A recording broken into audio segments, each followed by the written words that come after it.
Good morning, students. Now I'm going to continue our first chapter of civics, which we had already started in earlier class, and we had discussed till secular. तो आज हम लोग देखेंगे democratic. Okay. In a democracy, it is the people who govern the country through the representatives they elect. देखो democracy में क्या होती है, प्रजातंत्र में क्या होता है, लोग जो होते हैं वो कंट्री को गवर्न करते हैं. ओके देश को चलाता कौन है, जनता चलाती है. ओके लोग चलाते हैं. कैसे, डायरेक्ट नहीं, वो क्या करते हैं, वो अपने रिप्रेजेंटेटिव्स को इलेक्ट करते हैं. एंड वो रिप्रेजेंटेटिव्स क्या होते हैं कि वो जिस भी पॉलिटिकल पार्टी के हों, और अगर वो पॉलिटिकल पार्टी मेजोरिटी में है तो उस पॉलिटिकल पार्टी की गवर्नमेंट बनती है. These representatives govern as long as the people have faith in them and may be changed during elections which are held at regular intervals. And ये representatives तब तक govern करेंगे, तब तक शासन करेंगे कंट्री में जब तक लोगों का यकीन हो इन पर. जब लोगों को लगेगा कि नहीं, हमने इन्हें इलेक्ट करके लाया है बट ये हमारे तो किसी काम के नहीं है, हमारे लिए तो कुछ अच्छा कर ही नहीं रहे हैं, तो इन्हें हम लोग चेंज कर सकते हैं. ओके नेक्स्ट इलेक्शन जब होगा, ओके तो उस इलेक्शन में हम लोग क्या कर सकते हैं, इन्हें वोट नहीं देंगे, किसी और को देंगे वोट. तो इस तरीके से हम लोग चेंज भी इन्हें कर सकते हैं. ओके नेक्स्ट है रिपब्लिक. रिपब्लिक का मतलब क्या होता है, गणतंत्र. Okay a republic is a nation which has an elected person as the head of the state with no hereditary rights. देखो रिपब्लिक कैसे कंट्री को, कैसे देश को रिपब्लिक कहेंगे, जहाँ पे क्या हो कि जो सरकार हो, जो गवर्नमेंट होगी ना, वो इलेक्टेड गवर्नमेंट होगी, जहाँ के जो लीडर्स होंगे वो इलेक्टेड होंगे. ओके तो रिपब्लिक में क्या होता है कि रिपब्लिक वैसे कंट्री को कहते हैं, वैसे नेशन को कहते हैं जहाँ पे इलेक्टेड पर्सन जो होता है वो स्टेट का हेड होता है.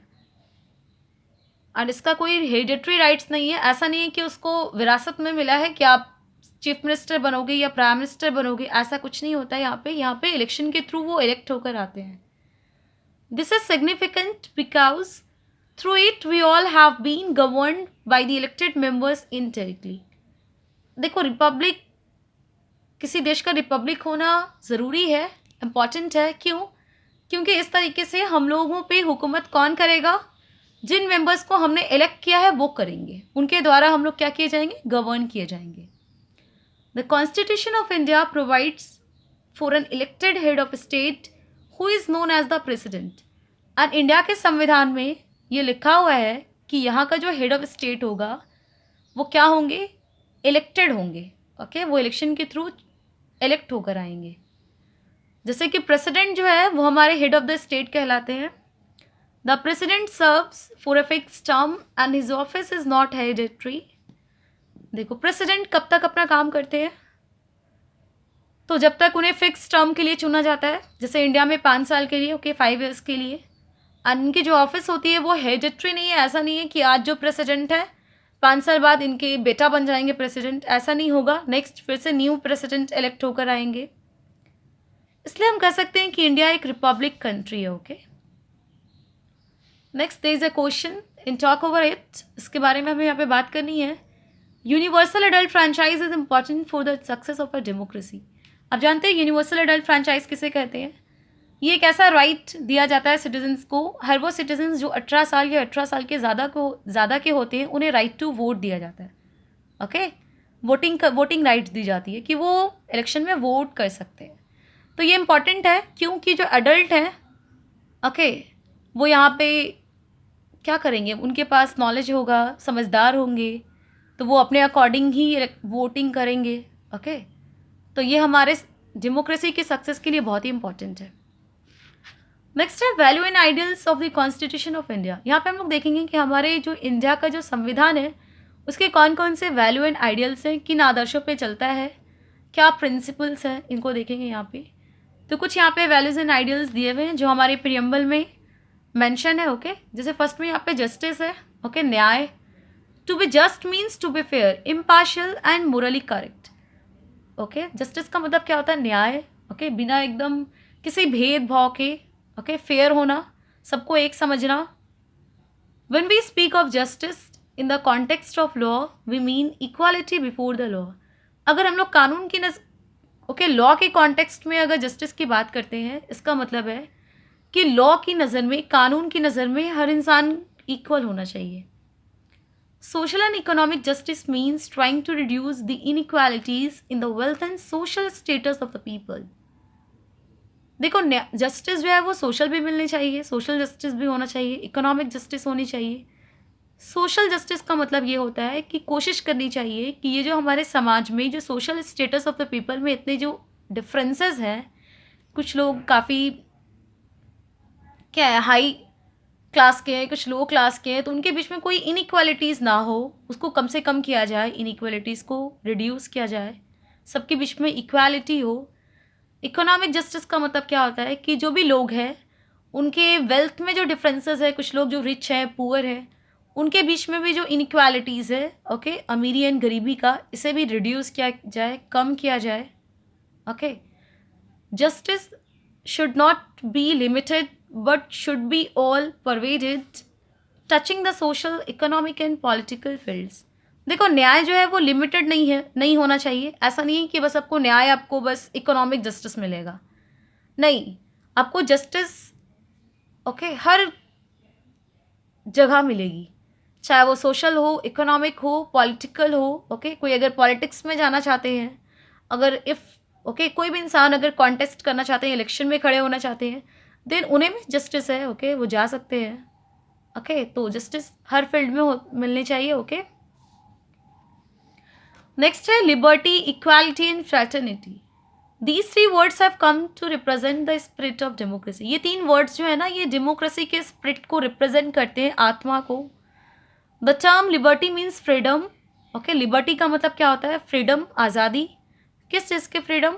तो फ्रीडम ऑफ थाउट, सोचने की आज़ादी. प्रोफेशन की आज़ादी, आप किसी भी प्रोफेशन में जा सकते हो, scientist, engineer, doctor, whatever you want to become. Okay, जो भी बनना चाहते हो, you are free to become. Okay, expression की आपको फ्रीडम होनी चाहिए. आप अगर एक्सप्रेस करना चाहते हो कुछ, किसी की अगर सपोज अगर अपने गवर्नमेंट के खिलाफ अगर कुछ आपको एक्सप्रेस करना है तो आप कर सकते हो.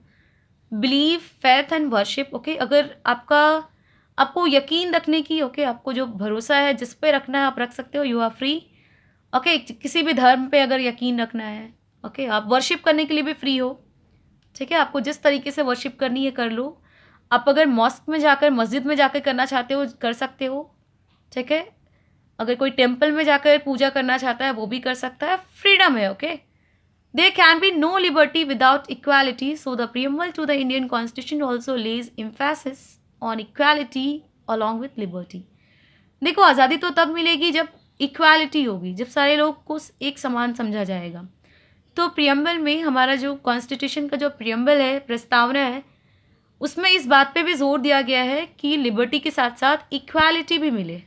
Okay, fraternity means brotherhood. तो फ्रेटर्निटी का मतलब क्या होता है? भाईचारा. The constitution seeks to promote brotherhood by establishing a secular state, making everyone equal before the law and prohibiting any discrimination on grounds of caste, language, wealth etcetera. तो जो हमारा कॉन्स्टिट्यूशन है वो प्रमोट करता है किस चीज़ को? भाईचारे को, कि लोगों में भाईचारे की भावना हो. एंड ये कैसे होगा? तो इंडिया एक सेकुलर स्टेट है. दैट मीन्स इंडिया में किसी भी रिलीजन को सुप्रीम नहीं समझा जाता है कि ये धर्म सबसे ऊंचा है या कोई धर्म नीचा है. ओके, कानून की नज़र में हर कुछ क्या है? इक्वल है. एंड किसी भी तरीके का कोई भेदभाव नहीं होगा किसी के साथ. इसको रोका जाएगा. किसी के कास्ट के बेसिस पे या लैंग्वेज के बेसिस पे या वेल्थ के बेसिस पे किसी भी तरीके का डिस्क्रिमिनेशन नहीं होने दिया जाएगा. नेक्स्ट यहाँ पे एक्टिविटी टाइम है. Right the preamble of the Indian constitution on a chart paper and hang it in your class. आपको क्या करना है? जो इंडियन कॉन्स्टिट्यूशन का जो प्रीएम्बल है, ओके, उसे क्या करना है आपको? यहाँ पे चार्ट पेपर में है, बट आपको अपनी नोटबुक में लिखना है और उसे लर्न भी करना है. ओके, नेक्स्ट क्या है यहाँ पे? Features of Indian constitution. यहाँ पे कुछ फीचर्स देखेंगे हम लोग अपने भारतीय संविधान का, क्या क्या खूबियाँ हैं हमारे इंडियन कॉन्स्टिट्यूशन की. Our constitution aims to establish a secular, sovereign, democratic society for its citizens who belong to diverse backgrounds. देखो, हमारे कॉन्स्टिट्यूशन का जो एम था, जो मकसद था, क्या मकसद है? कि जो इतने सारे डाइवर्स बैकग्राउंड्स के यहाँ पे जो लोग हैं, डिफरेंट डिफरेंट बैकग्राउंड्स के लोग हैं, उनमें क्या हो, सेकुलर हमारा कंट्री हो, ओके, सॉवरेन हो, डेमोक्रेटिक सोसाइटी बने. Hence the constitution has some very special features. इसके लिए हमारे संविधान में कुछ important and special features mention किए गए हैं. इसका वन बाय वन यहाँ पे हम लोग देखेंगे. फर्स्ट में क्या है, फेडरलिज्म. फेडरलिज्म का मतलब क्या होता है? It refers to the government of a country at more than one level. जो सरकार होगी ना कंट्री की, वो एक लेवल पे नहीं होगी, वो एक से ज़्यादा लेवल पे होगी. In India we have the government at the centre and in the state and the panchayati raj at the village level. For example देखो, इंडिया में जो सरकार है वो एक तो सेंट्रल गवर्नमेंट है, एक स्टेट गवर्नमेंट भी होती है हमारी, एंड विलेज में क्या होता है, पंचायती राज भी होता है. ओके, तो यहाँ पे देखो थ्री टाइप्स ऑफ गवर्नमेंट हो रहे, स्टेट गवर्नमेंट भी, सेंट्रल गवर्नमेंट भी, स्टेट गवर्नमेंट भी, एंड पंचायती राज भी. The constitution contains a list that provides details on all the issues that each level of government can make laws on. And ये जो हमारा constitution है ना, कॉन्स्टिट्यूशन है, इसमें पूरे लिस्ट बने हुए हैं, ओके, किस चीज़ से रिलेटेड, सारे इश्यूज से रिलेटेड, ओके, कि हर लेवल ऑफ गवर्नमेंट पे किस टाइप के इश्यूज होंगे, किस टाइप के लॉ बना सकती है. फॉर एग्जांपल सेंट्रल गवर्नमेंट कौन कौन से कानून बना सकती है, स्टेट गवर्नमेंट कौन से लॉ बना सकती है, विलेज लेवल पे पंचायती राज कौन कौन से कानून बना सकती है. ओके, ये सारी चीज़ें हमारे कॉन्स्टिट्यूशन में ऑलरेडी मेंशन है. In India federalism does not merely act as an agent of the federal government, but it is a power which is drawn by from the constitution for the people of states. देखो, India में federalism सिर्फ यही नहीं है कि बस federal government होगी, but यहाँ पे जो पावर है ना, वो हमारा जो कॉन्स्टिट्यूशन है वो पावर को क्या करता है कि वहाँ पे पीपल ऑफ स्टेट्स को भी देता है. ओके, स्टेट्स के जो लोग हैं उनके पास भी पावर होंगे. India is governed by laws and policies which are made for each level of government in India. And India को कैसे चलाया जाता है?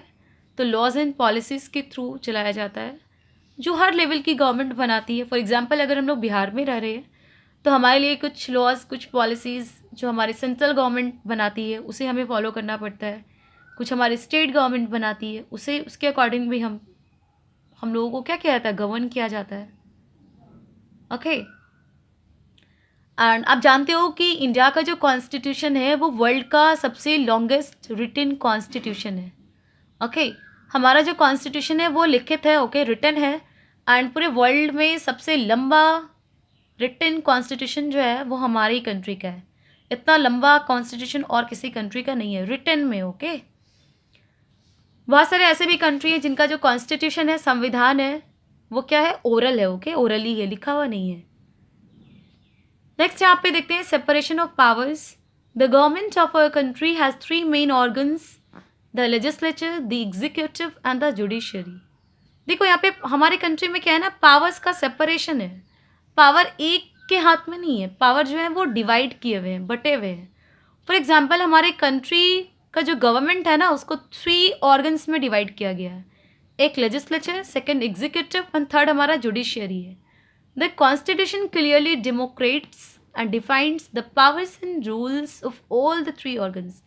And हमारे कॉन्स्टिट्यूशन ने ना बहुत अच्छी तरीके से समझा दिया है, डिफाइन कर दिया है कि किस ऑर्गन का क्या पावर है एंड क्या रोल प्ले करेगा. लेजिस्लेचर का क्या पावर है, इसका क्या काम है, एग्जीक्यूटिव का क्या पावर है, ये क्या रोल प्ले करेगा, जुडिशरी का क्या काम है, इसके पास कितने पावर है, सारे कुछ लिखे हुए हैं. The legislature frames laws. Legislature का काम क्या होता है, कानून बनाना. The executive implements them. Executive का काम क्या होता है, उस कानून को इम्प्लीमेंट करना, लागू करना. And the judiciary resolves disputes and maintains law and order. And judiciary का काम क्या होता है, न्यायालय का क्या काम होता है कि अगर लेजिस्लेचर एंड एग्जीक्यूटिव के बीच में किसी तरीके का डिस्प्यूट्स हो गया है, झगड़ा हो गया है, तो उसको रिजॉल्व करना, ओके, सुलझाना, एंड लॉ एंड ऑर्डर को मेंटेन करना. No organ however has absolute authority. तो यहाँ पे किसी भी ऑर्गन के पास पूरे पावर नहीं है. ओके, पावर क्या है यहाँ पे, डिस्ट्रीब्यूट है, ओके। लेजिस्लेचर के पास भी पावर है, एग्जीक्यूटिव के पास भी पावर है एंड जुडिशियरी के पास भी पावर है। The legislature and the executive can act as a check on each others power.